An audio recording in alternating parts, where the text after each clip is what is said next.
¿Cómo demonios una persona que se le atribuyen casi 100 millones de muertos puede estar en los billetes de China? Y sí, te hablo de Mao Zedong o de Mao Zedong, la persona que cambió China. Ya me dirás tú si para bien o para mal. Pero es que Mao no es un dictador cualquiera, no señor. Es un antes y un después en el país más poblado del mundo. O bueno, el que lo era hasta que India los pasó en 2023. Pero volvamos con el video. Y para eso tenemos que entender cómo era China antes de la llegada de Mao. Para que veas cómo se dieron las cosas. La China imperial.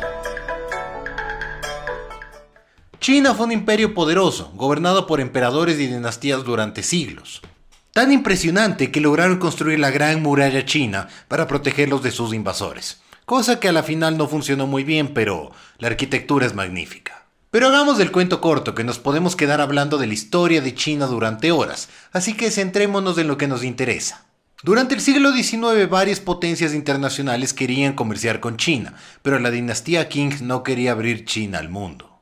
Y sobre todo los ingleses que querían comerciar el opio que venía desde la India. El gran problema es que esto trajo una gran cantidad de adictos en toda China. Y es que el opio llegó a ser tan popular en toda China que el imperio tuvo que prohibirla, básicamente porque se convirtió en un problema de salud pública dada la cantidad de adictos. Y claro, esto no les gustó ni un poquito a los ingleses que seguían presionando para seguir comerciando el opio. Dejaba unas ganancias que ni te imaginas. Pero no, la dinastía Qing fue tajante y lo prohibió, quitándole a los ingleses ese mercado tan jugoso. El resultado, 2 guerras del opio, donde varias potencias europeas forzaron a China a comerciar. Y esa solo fue la punta del iceberg. Años después el imperio japonés invadiría la península de Corea, despojándoles a los chinos de ese territorio. Y posteriormente vino la rebelión de los Boxers, donde varios cientos de miles de campesinos se rebelaron en contra de las potencias extranjeras. ¿Y el resultado? Pues otra derrota más. Y es que la China de principios del siglo XX se veía derrotada desde hace años y no tenía pero ni una pizca de autoridad. Y sí, ya sé que venías de escuchar la historia de Mao, pero es que si no te pongo en contexto no vas a entender por qué pasaron las cosas después. Volviendo con la historia, como te dije antes, la dinastía Qing se veía totalmente incapacitada para gobernar China. Finalmente, en 1912, este niño que se llamaba Pu Yi, quien fue el último emperador, abdicó y renunció al poder ante tantas presiones, finalizando así la dinastía Qing. Una vez entendido el contexto de cómo China estaba sumida en un caos, podemos hablar de la historia de nuestro dictador, Mao Zedong. La infancia de Mao. Y como te dije anteriormente, China para aquella época estaba sumida en un caos, el gobierno era un desastre y ese es el caldo de cultivo perfecto para grupos extremistas. Y Mao no fue la excepción. Tuvo la suerte de poder leer a Marx cuando era una novedad y se identificó al momento. Y aprovechando su posición económica pudo ir a estudiar en la Universidad de Pekín, donde pudo profundizar sobre el comunismo en la Unión Soviética. Mao se identificó plenamente con el comunismo y con la revolución bolchevique, y él pensaba que una revolución así sacaría a China de la pobreza, sobre todo a la gente que vivía en el campo. Y Mao estaba convencido de aquello, tanto es así que comenzó a ser un activista de izquierdas porque quería llevar a cabo su revolución, tal y como pasó en Rusia unos años antes. Y es así que en 1922 Mao forma parte del Partido Comunista Chino, el cual estaba recién formado y buscaba llevar la revolución por toda China. Sin embargo, tuvieron una pequeña diferencia. Verán, la revolución bolchevique en la Unión Soviética pensaba que la revolución vendría de las ciudades, con la gente más pobre que se rebelaba hacia los más ricos para tomar los medios de producción. Sin embargo, Mao pensaba que la revolución en China debía venir del campo, con los campesinos que se rebelen en contra de sus señores y tomen control de las tierras. Y una vez dicho esto, entenderás cómo comenzó Mao con el Partido Comunista Chino. El Partido Comunista Chino. Como te dije antes, Mao buscaba llevar su revolución en el campo, y es así como comenzaba a hablar y reclutar a campesinos chinos para que se rebelen en contra de sus señores. Y es así que tuvimos una escalada de violencia brutal, porque Mao forzaba a los campesinos chinos para que ataquen a sus señores y tomen posesión de las tierras y del ganado. Todo poder nace del cañón de un arma, fue su frase estrella. Y con todo esto Mao ganó bastante notoriedad, tanto es así que llegó a ser presidente del Partido Comunista. Y en este punto pasó algo fundamental para entender nuestra historia. Mao comenzó a ser idolatrado, la gente lo veneraba y lo seguía, y Mao pensaba que debían cambiar el comunismo por el maoísmo. Sin embargo, no todo fue un lecho de rosas, esta aventura tendría sus problemitas. Verán, para aquella época China estaba gobernada por Chiang Kai-shek, un nacionalista que gobernaba con mano dura para intentar imponer orden en toda la nación. Y evidentemente no le gustó para nada la revolución de Mao. Así que comenzó a perseguirlos y atacarlos por toda China. Y aquí tiene suceso un evento histórico, llamada la Gran Marcha, que es la historia de Mao y su grupo de coidearios cruzando las montañas en las más diversas aventuras para salvar a China, según cuenta la historia china, por supuesto. Pero lo cierto es que sí, Mao cruzó las montañas de las más épicas aventuras para así reorganizar su revolución, adentrándose en la China rural. Esto lo llevó a refugiarse en una ciudad llamada Yan'an, en el interior de China, la cual denominó como la primera ciudad comunista de China. Sin embargo, Mao sufrió muchísimas pérdidas en las batallas con el ejército de Chiang Kai-shek y su revolución estaba al borde del fracaso. Y con todo esto, Mao siendo perseguido, perdiendo cada vez más tropas y adentrándose más en la China rural, todo pintaba para que su revolución sea un fracaso.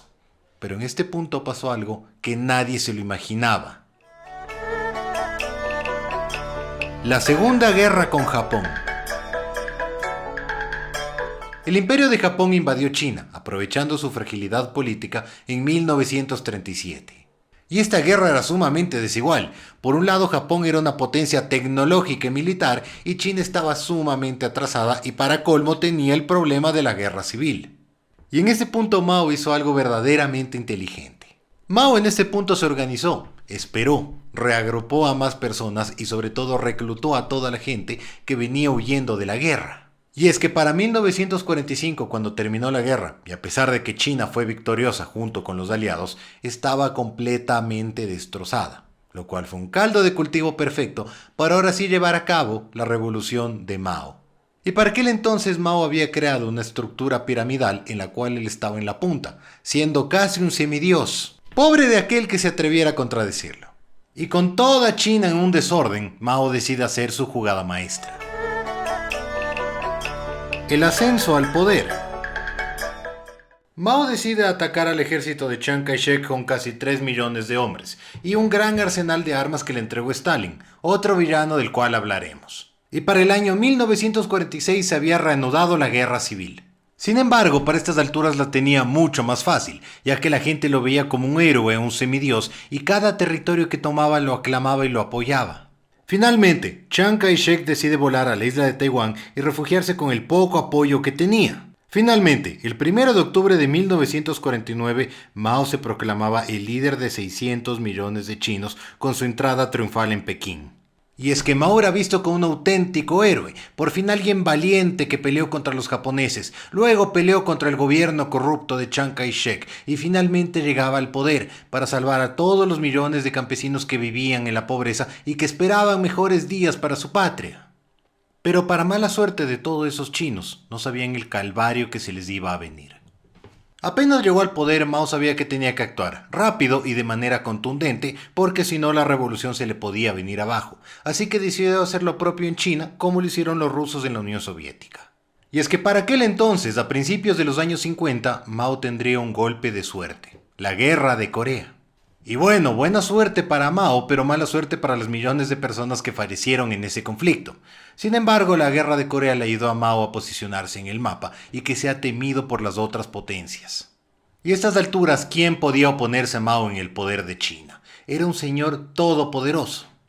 Y con estos vientos tan favorables que soplaban a su favor, decide llevar a cabo su plan maestro.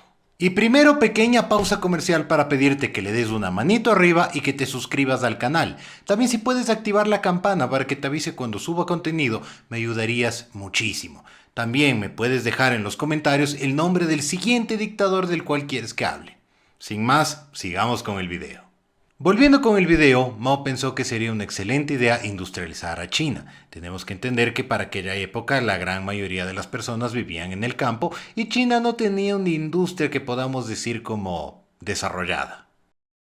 Mao quiso industrializar China tal y como lo hicieron los soviéticos años atrás, pensando que así la gente saldría de la pobreza.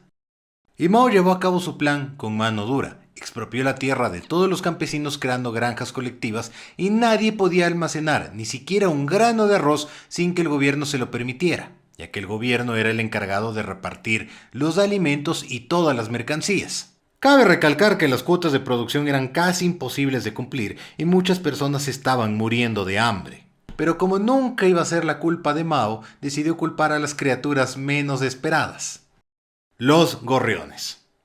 Sí, Mao culpó a los gorriones diciendo que los pájaros estaban comiendo todas las cosechas. Por ende, ordenó que la gente vaya a cazarlos. ¿Saben qué fue lo más irónico? Que las langostas y las orugas acabaron comiendo todas las cosechas porque ya no tenían depredadores naturales. Entenderás que el plan maestro de Mao fue un total fracaso, pero tuvieron que ocultarlo esto en las grandes ciudades a través de la propaganda. Sin embargo, a pesar de intentar tapar la verdad con toda la propaganda, se acabó sabiendo lo que estaba pasando en el campo. No podían tapar el sol con un dedo. Y ya para 1959 la situación era insostenible, ya que eran 14 millones de seres humanos que perdieron la vida por la hambruna y las enfermedades. Sin embargo, Mao no tenía oposición, y pobre de aquel que se atreva a cuestionarlo. Simplemente era mejor quedarse callado e ignorar la situación. Pero es que el problema de todo esto es que la situación no mejoró para nada, y Mao comenzó a ser cuestionado por la gente de su propio partido. Es que evidentemente tal fracaso les estaba costando apoyo popular. Pero como te dije anteriormente, Mao nunca se equivoca y nunca se equivocó, por lo que decidió hacer otra jugada maestra. La revolución cultural de Mao. En 1966, Mao decide iniciar la Revolución Cultural China, que era una excusa barata para simplemente buscar fidelidad entre los chinos que lo seguían. Para esto, Mao decía que muchas personas estaban siendo tentadas por pensamientos occidentales y capitalistas, por lo que debían aplastar cualquier rastro de pensamiento antirrevolucionario. Y claro, Mao es la única persona que puede decidir qué está bien y qué está mal, y para este punto ya no había comunismo en China, había maoísmo. ¿Y qué mejor estreno para el maoísmo que el Libro Rojo de Mao, el equivalente al Manifiesto Comunista de Marx, que te decía cómo debes comportarte, qué está bien y qué está mal? Y esto era instruido a todas las personas del país, incluido los niños. Niños obedientes que sirvan a la revolución y que sean fieles toda su vida. ¿Y qué mejor para este cóctel que un poco de terror? Sí, terror. Mao incitó a varios jóvenes a atacar a sus maestros por ser, en sus palabras, contrarrevolucionarios. Miles de profesores fueron asesinados. A todo esto tenemos que decir que cualquier cosa que tuviera tintes occidentales era una sentencia de muerte. Nadie podía salirse de su libro rojo. Y con toda esta ola de terror, ya las muertes se calculaban a partir de 45 millones. Sin embargo, es evidente que no podemos tener el número real. Y lo más triste de todo esto es que no solo hablamos de fallecidos. No, señor. También estamos hablando de gente que fue enviada a campos de reeducación que no eran nada más ni nada menos que mataderos, en situaciones infrahumanas donde se encargaban que la gente pase sus últimos días trabajando en el campo. Lo curioso de todo esto es que también envió a varios militantes del Partido Comunista Chino, que estaban viendo que China se empobrecía en lugar de salir adelante y tenían otro tipo de planes en mente.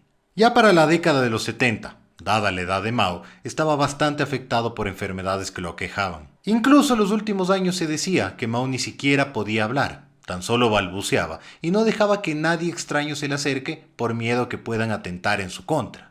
China estuvo parada durante 2 años porque nadie quería cuestionarlo, pero el hombre no podía darse a entender, no podía dar órdenes, el país estuvo a la deriva. Y finalmente, para lamento de muchísimos chinos y otros que se han de haber estado riendo en sus adentros, Mao fallece en 1976 por sus enfermedades. Y para que veas las ironías de la vida, sí, porque este video está lleno de ironías, la gente que Mao envió a los campos de trabajo fue quien después tomó las riendas del país. Entre esos estaba Deng Xiaoping, que decidió abrir China al mundo y flexibilizar su comunismo radical. Y se puede decir que gracias a eso hoy China es la potencia mundial que es y varios millones de personas salieron de la pobreza. Y sí, puede que China no sea un país perfecto, pero por lo menos ya no es del infierno que fue años atrás. Y con todo esto te mando un fuerte abrazo y te recuerdo, Escríbeme en los comentarios de qué otro dictador quieres que hable para un siguiente video. Activa la campanita para que te enteres cuando suba contenido y puedes visitarme en mis otras redes donde subo otro tipo de contenido. Y con todo eso te mando un fuerte abrazo a la distancia.